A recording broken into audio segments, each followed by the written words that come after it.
அஸ்ஸலாமு அலைக்கும் வரஹ்மத்துல்லாஹி வபரகாத்துஹு. தினமும் ஒரு துஆ. தொழுகையை துவங்கியவுடன் ஓத வேண்டிய துஆ.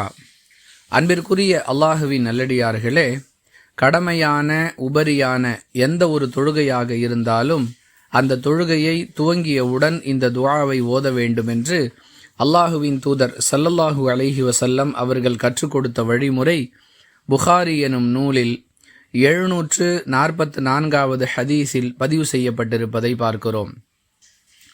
அல்லாஹும்ம பாயித் பைனி வ பைன ஹதாயாய கமா பாஅத்த பைனல் மஷ்ரிகி வல் மக்ரிப்.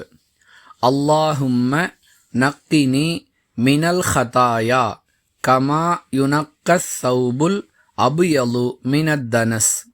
அல்லாஹும் மக்சில் ஹதாயாய பில்மாஇ வஸ்ஸல்ஜி வல்பரத்.